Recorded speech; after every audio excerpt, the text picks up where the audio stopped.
roll. Ayo habis kan? Oke, Kak Citra, mungkin seperti apa tadi Sialan dengan Udah sidang ketujuh. Aku baru dibagikan tadi yang namanya rekonvensi. Sini aja. Ya, surprise ya hari ini.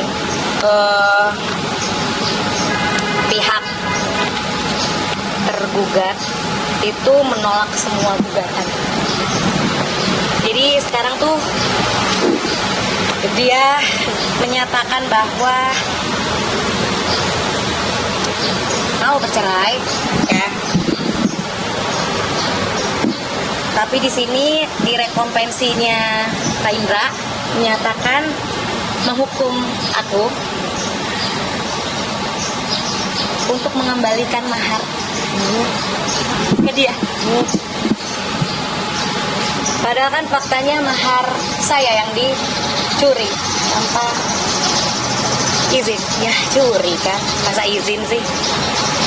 Jadi dia bilang ke pengacaranya lewat bukti rekompensi ini bahwa dia sudah sepakat sama saya menjual mas kawin.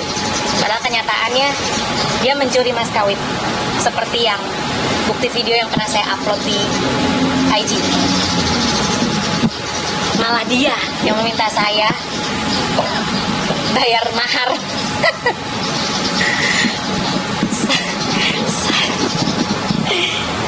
Aduh, oke.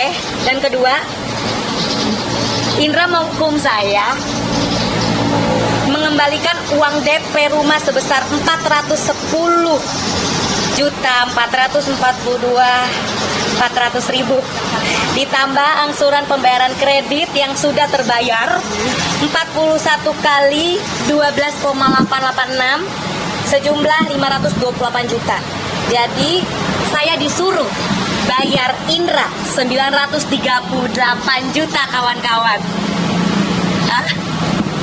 Yang dimana dia debitur.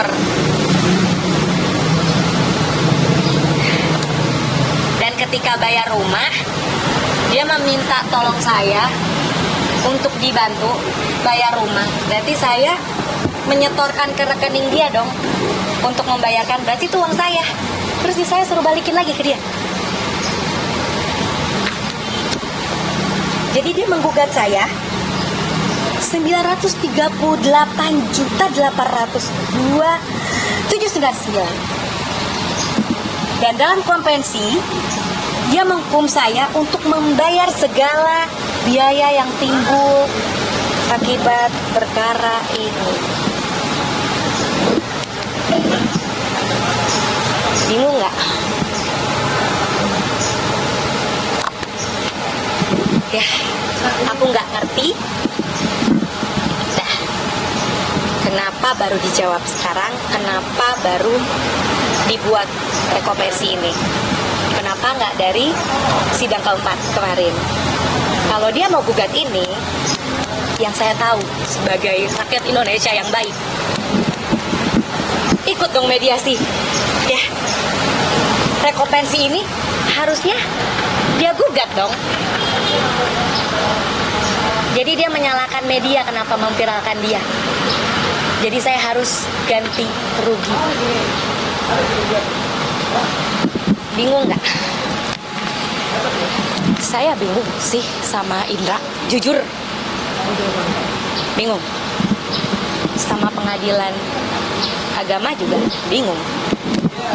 Sidang 1, 2, 3 saya datang, tergugat mengirimkan kuasa hukum, tapi prinsipal nggak datang, terus tidak membawa surat kuasa istimewanya untuk mewakili si Indra untuk bersidang bersama saya 3 kali loh, nggak datang. Itu udah tidak memenuhi. Kenapa tidak fair stake aja dari awal ya? Jadi untuk pemangku kebijakan, saya ngerasa dipersulit. Ya, ini udah sidang ketujuh dan belum ada putusan. Yang katanya di sidang kelima, pada saat saya menghadirkan saksi-saksi, kalau tidak ada itikat baik, para hakim akan bertindak tegas untuk memutuskan perkara ini. Tapi ternyata di sidang ke-6, Indra lagi-lagi punya strategi untuk mengirimkan kuasa hukumnya dan membuat jawaban rekopensi ini. Menurut saya ini tidak valid karena sudah lewat di mediasi. Mediasi sudah gagal, kenapa baru gugat balik? Kecuali dia hadir di mediasi. Menurut saya cukup canggih ada seorang lelaki yang merasa rugi setelah apa yang dia perbuat. Padahal dia tahu saya itu seorang tokoh publik yang mungkin teman-teman pun jadi tahu di pengadilan ada saya, itu bukan salah saya. Kenapa saya harus dihukum, membayar segala biaya yang timbul sehubungan dengan perkara? Nafkah nggak ada, KPR ditunggak. Jadi gimana? Ya itu aja. Sebenarnya aku ada kurang paham ya sama sistemnya itu atas dasar apa jadi Kak Indra itu minta bantuan suami itu, sedangkan itu udah jadi maksudnya pemahaman kita gitu kayak itu udah jadi hak secara agama dan jadi hak istri gitu kan, tapi kenapa di sini malah jadi minta bantuan? Iya, karena kan saya nggak patuh sama dia. Di sini di rekopensi ini dia tulis bahwa selama saya menjadi istri saya tidak menturuti dia. Menturuti dalam artian saya tidak mendukung dia dengan akal-akal dia yang bulus itu. Contoh, dia itu bermain judi online, saya tidak support dong tentu. Nah, menurut dia itu bagian dari saya nusyus. Ya, jadi dianggaplah itu nusyus. Padahal saya nggak pernah keluar sama lelaki lain tanpa dia. Kita bekerja waktu bersama-sama. Apalagi sekarang kan saya dagang ya, saya pedagang tahu. Dia tahu kok saya itu cuma di rumah. Apalagi di sisi kanan kiri saya itu cuma keluarga dan teman-teman terdekat. Dia menganggap saya nusyus. Dan disupport juga sama lawyernya. Terus dia bilang katanya saya tidak bisa dinasihati lagi. Dan ini adalah hukuman saya tidak dapat nafkah karena saya tidak bisa dinasihati lagi. Padahal setengah nyawa dia itu saya yang support gitu. Jadi sedih ngebaca ini tuh, lebih ke arah sedih. Partner hidup kita bisa nuntut seperti ini, membuat pengadilan bingung juga. Pengadilan pun juga harus menerima semua secara berimbang gitu. Tapi di sini saya merasa ada yang fraud gitu. Kan teman-teman udah nemenin aku 1, 2, 3, 4, mediasi sudah dinyatakan gagal. Kok bisa ada rekopensi ini? Kalau emang dia mau gugat balik, kenapa nggak mediasi dulu? Kan kemarin itu mediasi itu tujuannya untuk tidak balik, tapi mencari jalan tengah. Nah, dia menyalahkan saya di sini kenapa berita ini viral, padahal dia yang pertama-tama muncul di cumi-cumi. Ya, muncul di cumi-cumi mengaku bahwa judi online sebagai lucu-lucuan, judi bola sebagai lucu-lucuan. Di Cumi-Cumi dan Star Pro juga dia dengan Bapak Radin Anom secara eksklusif 40 menit lebih punya talk show berupa podcast. Kenapa jadi saya yang harus menuntut biaya perkara? Dan pengadilan yang tadi di sidang ke-5 dan ke-6, di 5 menjelang ke-6, Yang Mulia sudah menyatakan bahwa jika dari pihak tergugat tidak ada itikat baik, tidak menjawab, tidak datang, maka akan diputuskan. Saya harap sidang ke-7 ini putusan. Ternyata hakim pun juga dibikin bingung sama lawyer yang datang meminta interupsi mundur seminggu di hari ini untuk menjawab. sekali menjawab dia mengajukan rekompensi. Kan bingung. Potong cukup banyak ya. Apa? Duitnya 900. Ini berapa kan? 900 juta cukup banyak. Ya 900 juta itu kan kebanyakan duit saya. Gitu. Jadi kalau mau tuntut kayak begini buat apa Indra? Ya Allah Indra, baik-baiklah. Gitu. Menurut aku ini pengadilan akan bisa memutuskan ketika si tergugatnya juga kooperatif. Kalau ini kan kelihatan mengarang bebas dan kuasa hukum hanya dikasih tahu kulit luarnya aja. Jadi limbung. Kasus ini akan limbung. Jadi aku minta atensi dong ke para pemangku kebijakan, apakah ada proses perceraian seperti ini? Sudah di tahap 5 diundur lagi ke jawaban. Berarti itu sekitar di tahap 2 atau ketiga. Terus nanti harus ada replik duplik lagi gitu. Padahal kemarin sudah pembuktian. Dan minggu depan 7 Oktober akan diadakan sidang tanpa pemanggilan. Kan aneh. Sidang tanpa pemanggilan. Jadi ini gimana?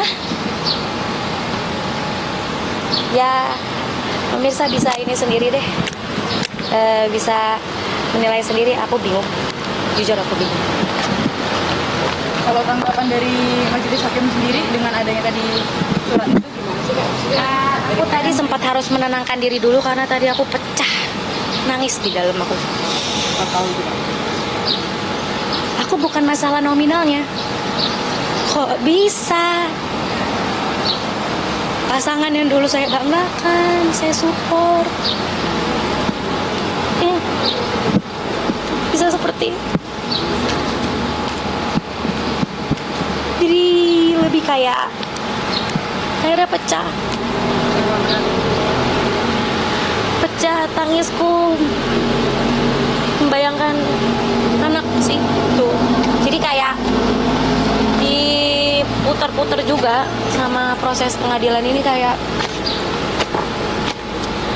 udah jelas-jelas nafkah nggak ada, judi online, selingkuh, terlalu lama gitu untuk memutus itu semua.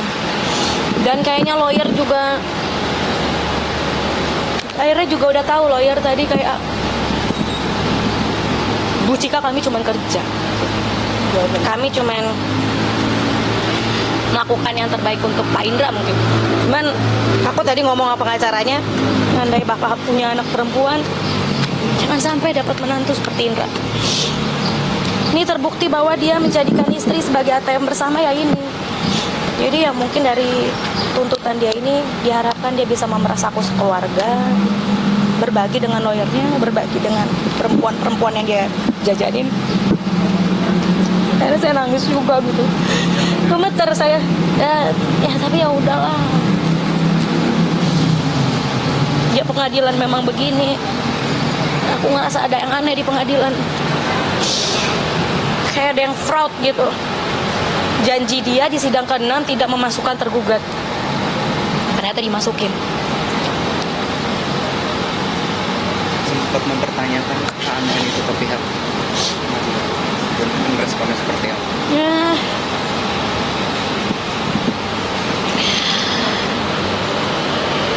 gak tahu, biar Allah yang balas aja deh. Aku nggak bisa berharap sama ibu-ibu hakim. Menurut aku ini udah zolim banget, zolim.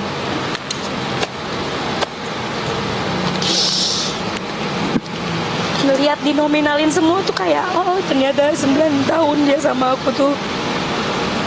Aku cuma dijadiin ATM bersama, udah itu aja.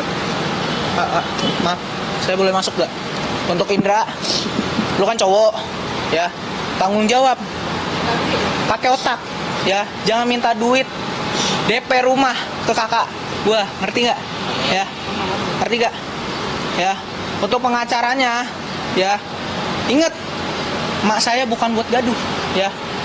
Ini orang tua saya sama saya ngebela kakak saya, ya, ngerti sampai sini? Kalau nggak ngerti juga, berantem kita. gitu aja. Uang tuh bisa dicari. Uang tuh bisa dicari. Cuman gak gini Indra sama keluarganya. Meres kita semua gitu dengan keadaan yang dia yang perbuat sendiri kok judi online-nya gitu. Asuransinya hancur bukan salah saya. Kontraktornya hancur bukan salah saya. Memang dia tuh mis-selling gitu. Dia mis-selling. Dia gak jujur. Jadi saya bukan cari panggung di sini. Saya minta keadilan negara ini itu untuk hak perempuan. Saya bisa cari uang kok. Saya bukan orang yang berkekurangan. Cuman bolak-balik ke pengadilan ini tuh cukup habisin waktu gitu. Kalau si Indra ngejaga anak saya sih nggak apa-apa gitu. Ini kan dia nggak ngasih uang apa-apa gitu. Semua keluarga yang ngurus gitu. Kita cukup mencukupi keluarga, saling bantu-bantu. Cuman kok aku udah ngajuin surat percepatan juga ke Tiga Raksa. Bu, saya ibu bekerja, saya mencari uang, dimana saya itu berdagang online 24 jam. Saya juga seorang pengusaha tuh. Saya generasi sandwich, Bu. Saya mendidik alpha. Saya generasi milenial. Saya juga harus menghidupi boomer gitu. Indra orang tuanya udah nggak ada, saya masih ada gitu kan. Ya Mbok ya jangan dipersulit gitu loh. Aku udah pernah ngasih kepala ke keluarga Indra Aditya Rahim gitu. Kok dikucilkan seperti ini gitu? Ya kan udah mau cerai, kenapa minta nominal? Ya kalau nggak sanggup nggak apa-apa, saya yang teruskan untuk KPR. Tapi tanda tangan dulu. Nah ini aja dia diajak ketemu aja nggak mau. Pilih notaris aja, pakailah law firmnya. Kalau emang law firmnya mau ada uang. Saya tahu gitu, maksudnya untuk perjanjian KPR ini cuma tinggal dialihkan doang kok. Ini buat anak masih tinggal di situ. Ngapain saya beli rumah baru? Kebanyakan saya yang keluar harian. Ibumu juga sama adikmu dulu juga tahu, tapi aku nggak punya saksi di pihak keluarganya udah di surga semua gitu loh. Aku nggak minta tolong siapa kalau bukan keluarga aku. Itu yang bikin aku sedih. Kalau udah mau lepas aja, kan katanya Cikita harus ditinggalin. Ketika aku stop ATM aku, dia bilang aku nggak berguna. Jadi katanya berhenti jadi ATM Cikita gitu. Berhenti jadi ATM Cikita. Berhenti jadi ATM Cikita gitu. Kita bisnis keluarga, masa rebut-rebutan Cikita, berarti aku banyak pegang berkah dong. Tapi tolong jangan kelihatan kayak nyari perempuan untuk duit gitu loh. Ini ada anak, kecuali nggak ada anak deh, gue bayar deh lo, Ndra. Berapa sih harga diri lo? Tapi ini ada Javier harus keluar negeri. Javier harus kuliah, harus jadi orang bener. Indra kan keluarganya udah gak peduli semua sama dia. Lah terus kalau bukan aku yang cari uang, cari nasabah, cari klien, gimana dia mau perpanjang hidup? Koneksi dia juga rata-rata ada setengah dari aku. Gitu loh. Nominal nih buat apa? Gue Padang tapi gue gak gini-gini banget. Padang perhitungannya bener. Lah ini meres istri sendiri gimana ceritanya? Apa? Nafkah dia bilang katanya 2,5 juta doang buat Javier. Buat aku nggak mau. Ya nggak apa-apa. Aku rubah. Nggak usah. Gugatan aku nggak usah. Nggak usah dikabulkan, terserah deh. Terserah pengadilan aja. Dia masih ada pekerjaan kok. Aku pegang penawaran dia yang sudah ACC. Dia ada uang tapi dia nggak mau keluar. Jadi aku harus kasih berkas-berkas lagi. Ya, siapa perempuan yang di samping Indra, yang nge-support Indra, yang ada di sisi Indra, tolong kita sama-sama perempuan. Kamu itu target selanjutnya. Gitu. Aku nggak mau bikin keluarga aku jadi pusing kayak begini, gitu loh. Itu yang membuat aku sekarang bertahan dengan caraku sendiri. Ya, di sini juga aku ngobrol-ngobrol sama calon-calon duda dan janda. Di sini banyak pos bakum yang bisa aku tanyain tentang perpasalan, tentang hak-hak. Ida mutah itu harus dibayar, Indra. Ya. Ya, udah itu aja. Aku bingung, udah mau ngomong apa lagi, terserah deh. Ya, biarkan nanti minggu depan si para yang terkait sadar lah. Sadar. Minggu depan apa? Nggak tahu aku udah nggak ngerti lagi dengan tahapan sidang yang berantakan ini. Udah maju, mundur, udah putusan, tiba-tiba jawaban gugatan. Nanti replik lagi, duplik lagi, aku nggak tahu. Jadi akhirnya ya aku nggak peduli. Yang penting aku mau mengembalikan buku nikah ini kepada negara dengan status yang baru. Dah, Indra terserah ya kalau aku udah ngomong kayak gini, Indra. Setiap gue ngomong ini pas lagi hujan, gak berkah, Indra. Sumpah, giniin keluarga tuh. Aku cuman gak nyangka aja Hak Javier ini ikutan dihukum juga di sini. Jadi jawaban dia adalah kalau bisa ya ganti 900 jutanya lah. Kan dia cuma tukang kurir bayar. Itu yang bikin aku kayak wah oke, ini aku dalam kontrol NPD sepertinya. Makanya aku masih nangis. Maaf ya teman-teman, tadi aku tuh kayak gemetaran. Ini tadi juga ngomongin soal ada kejahatan tadi juga sih di spill sama Ya. soal ada surat yang Oke, aku ya tadi juga antara aku dan yang mulia sudah meluruskan bahwa di sini banyak perkara sekitar 5.000. Aku tuh 3.000. Perkara aku itu di 3.000 something lah ya. Terus udah gitu dia bilang katanya di sebelah kanan dia ada ini, di sebelah kiri dia ada ini, sehingga dia ngecek lagi ke panitera. Ya bisa dibilang dia mengakui adanya ya terselip. Tapi hasil tadi dia tidak minta gugatan lagi, surat gugatannya, malah dia mempersilahkan tergugat dan kuasa hukumnya menjawabkan tergugat nggak pernah mau hadir gitu. Jadi makanya aku bingung ini, kita gara-gara si Indra nih nggak terus terang, pengadilan bingung, lawyer pun bingung gitu ya. Lawyer akan mencoba mensupport semua yang dikeluhkan sama kliennya. Dan aku cuma ngeliat di bapak-bapak tadi kan juga udah senja ya. udah lansia juga kan. Punya anak perempuan kan, Pak. Nah, Pak, mudah-mudahan nanti Bapak nggak merasakan punya besan atau menantu seperti Indra lah ya. Karena baru kali ini juga aku tahu bahwa istri bisa digugat 900 juta, berarti dia tahu aku mampu. Dan memang berarti 9 tahun ini Indra, kamu cuma memanfaatkan aku sebagai ATM. Ya, seperti yang diakui sama dia di bukti-bukti kekerasan verbal. Ya. Katanya itu bisa jadi kesimpulan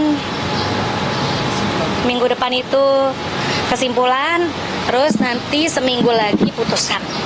Mudah-mudahan 2 kali lagi ya Indra.